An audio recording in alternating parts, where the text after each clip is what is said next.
Oh no, Madagascar worker ants are dying! We need to fix this fast! Welcome to Ants Nigeria. Our queens had a peaceful, relaxing winter, but now spring is here. Spring is very exciting for ant keepers because the queens will start laying tons of eggs and growing their colonies fast. Look at the massive brood pile forming in my golden tail ant colony. Isn't it beautiful? Here's the brood pile for my Madagascar ant colony. You can even see a freshly enclosed worker ant here. But now it's time to do some repairs and clean out my Madagascar test tube for Macarium. We will have to clean the feeding chamber here, which ants have also been using as their garbage site too. We will also have to repair the test tube connection point here, which has been killing some of our worker ants.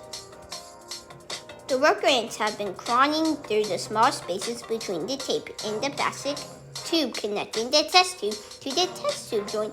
When they do this, the ants get stuck to the sticky part of the tape and they can't move and eventually die. So we are going to make sure that the part of the tape that the ants can touch is not sticky anymore.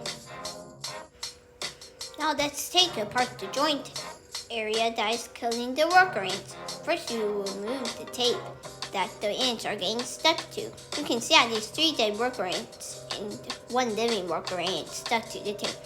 We are just finishing up wrapping the new piece of tape that does not have a sticky side, facing the ants around the test tube joint. I am pressing the tape firmly around the joints to create an ant-proof seal. We successfully installed a new piece of tape and the worker ants are not getting stuck to it. However, this configuration did not end up being successful because we caught a worker ant escaping through a gap between the tape and the test tube joint. We will have to figure out a better way. Our new idea will be to wrap the cotton piece around the plastic tubing around the test tube to the test tube joint.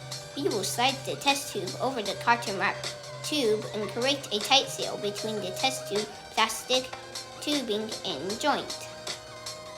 This is working really well. It is creating a really snug fit, which will prevent the worker ants from escaping.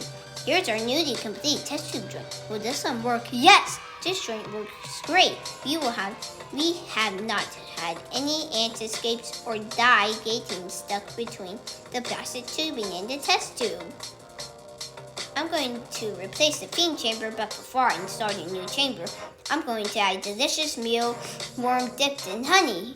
Yummy! Ants require a balanced diet of protein and sugar. This is a perfect meal.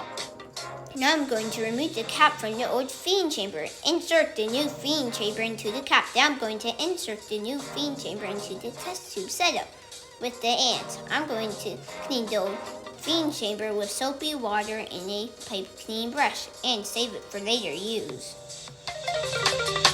Now you can see a worker ant drinking the honey on the outside of the mealworm. It is going to want to make sure it fills up its social stomach so it can feed the rest of the ants later. Look at the worker ant coming back to the colony with its freshly filled social stomach. Now it is feeding its sister by Trophodaxis. You can also see the queen getting fed by Trophodaxis too. Next, I will show you a time-lapse video of them feeding the rest of the ants and the larvae throughout the night. They really put this mealworm and honey to good use. Thank you for watching Ants Nigeria. Please remember to like and subscribe.